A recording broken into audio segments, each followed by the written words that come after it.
Yo, what's up out there on the internet? One of the things that I like doing the most is reading a nice fantasy novel. I used to buy physical copies and then I kind of got into digital, but I realized that was kind of a mistake. So I'm kind of going back to buying physical copies. And one thing I have noticed is the lower quality of the books that are available. So I was kind of curious as to wonder why. And I saw an interesting article that gives some insight into maybe it's not an article, but it's like a little short little thing. All right, so let's check it out.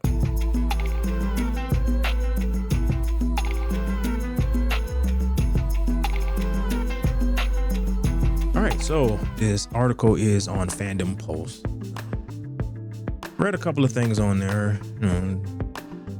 It's usually interesting take, I think. Sometimes good, sometimes bad, but that's kind of how most things are nowadays. So it's called "Even a New York Times Writer Knows Fantasy Traditional Publishing is Impossible for a White Male Author."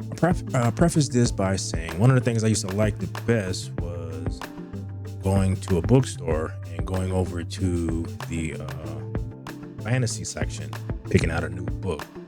And because of there are a certain number of fantasy publishers, and so you can usually know that it's going to be good based off of their track record. And what I have noticed is that because of a lot of this diversity stuff, they've been kind of pushing certain writers to the side to try to uplift newer ones, which is it's good to uplift newer people, but not at the expense of everybody else, because I kind of believe in a merit-based society. So if you are good, then you should get at least a shot, but you getting a shot should not have to be at the destruction of other people's, right?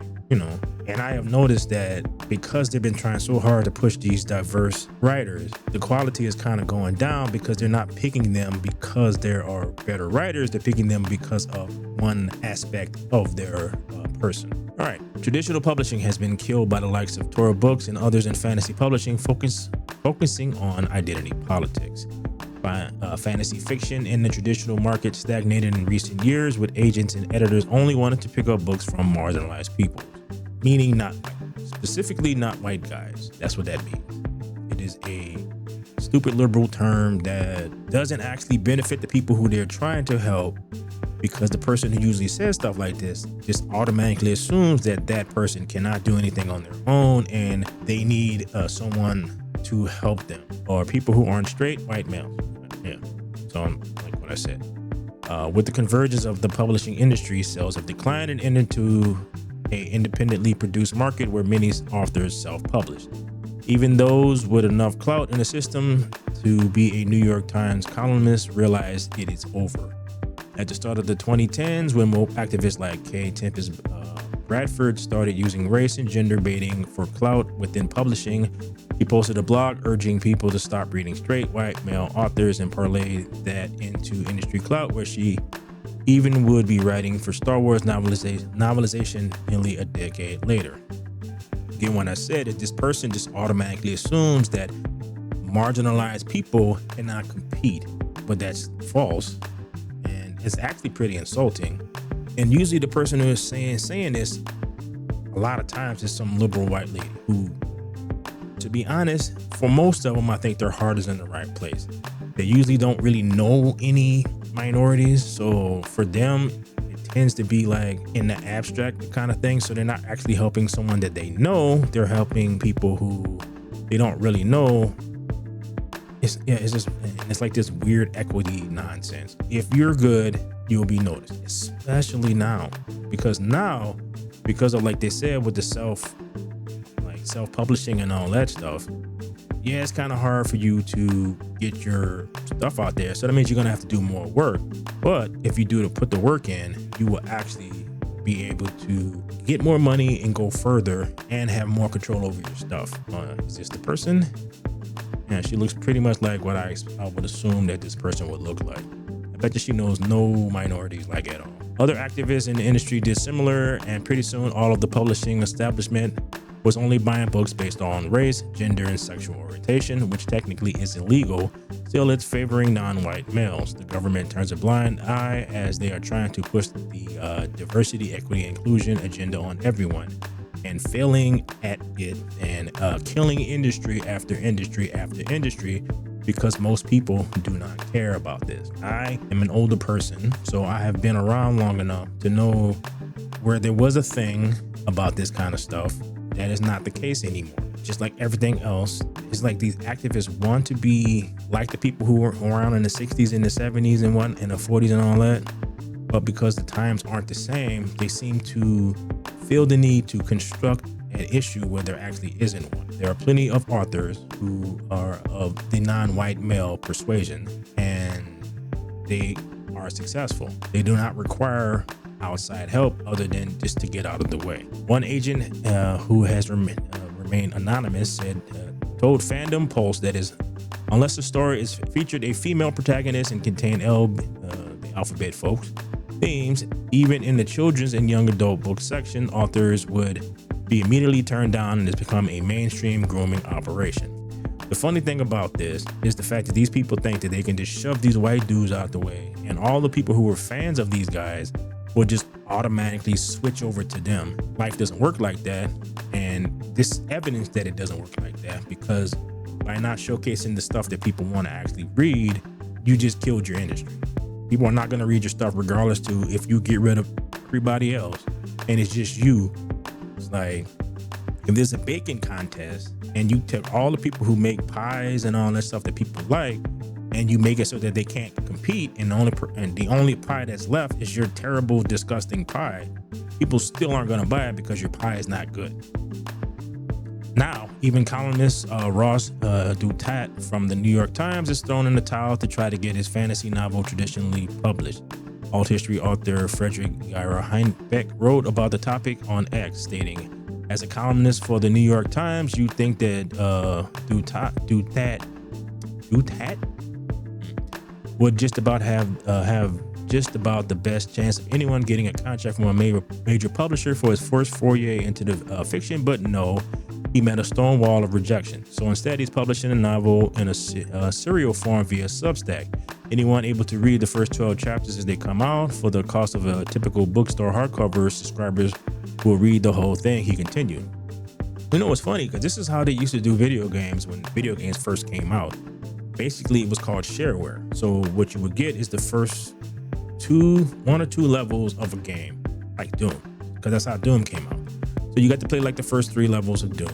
And if you liked it and you wanted to play the rest of it, you just paid the rest of the price. So the initial price was like $5 or something like that. Later, when the internet started to come around, you would like pay for a code and unlock it. And it was kind of like that. So this seems to be he's going a similar route.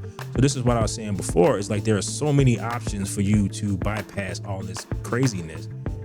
You just have to do all the stuff that the publisher would normally do. It's like marketing, that kind of stuff. And because it's a lot of noise and you got to do a lot of stuff to get your voice out there. You just got to work hard. But once you push through and you can establish yourself as a legit writer or legit artist, legit musician, or legit anything, and you start to build your own fan base, then you're good.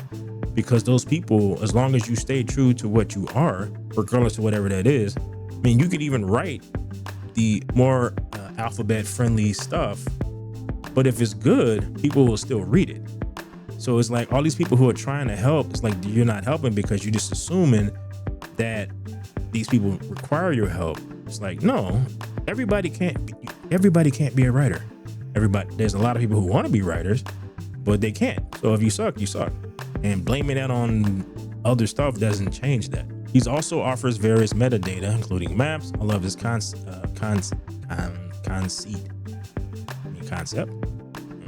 This map should not be regarded as fully accurate in every particular, and it may be subject to revision or suppression.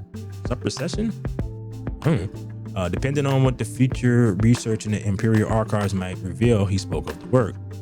Douthat describes a novel as not having been edited by anyone but himself. See, this is where you run into a problem, though. because by knowing that if I bought a book from Tor or Bain or something like that, so this is where you run into a problem, because I, as the purchaser, will go to a bookstore and I will see Tor, I will see Bain, I will see Del Rey books, and so on and so forth. I know that this book has been through the process of someone looked at it, someone made sure all the spelling was correct and the story made sense and all that kind of thing. Problem that I found out with this self-published stuff, and since there's nobody doing that, you need an outside person to go, all right, your story really doesn't make any sense here. So maybe you need to adjust it a little bit so that it makes more sense to someone who's reading this. And when you publish stuff by yourself, you don't necessarily have that. So it's great that he can do that, but I'm hoping, well, he says that it hasn't been edited. You need an outside voice, regardless of what it is. The stuff that you think is genius, sometimes people just won't get it. But, I digress. So there's a certain confused amateurism in every sense to this project, but I can report the first chapter is a banger, Heinbach concluded. This is increasingly the norm, even as big authors who make Tor books a lot of money, like Brandon Sanderson, have taken to crowdfunding their projects in recent years, realizing they have a better shot at success than if they went through a traditional market. Sanderson ended up creating the largest book crowdfund of all time with his work as a result. The Old Dad's novel is being posted here on Substack, the last bastion for free speech and perhaps the last best hope for the white male fantasy book author. Okay, so the article basically ended at that point. This is the route for any normal thinking person. Whenever you read a book, your biases and all that stuff will be in the book, which is fine. You're entitled to your opinion on stuff. So long as you're good, most people don't care. They'll message your story or they won't message your story. That's about it. We're sitting in a moment of change for the good, change for the bad. Who knows? You won't be able to tell until you get further along on this, until we get further along on this path. But, all right, well, that was a pretty interesting read, and hopefully we can find out some more information about this in the future. All right, later.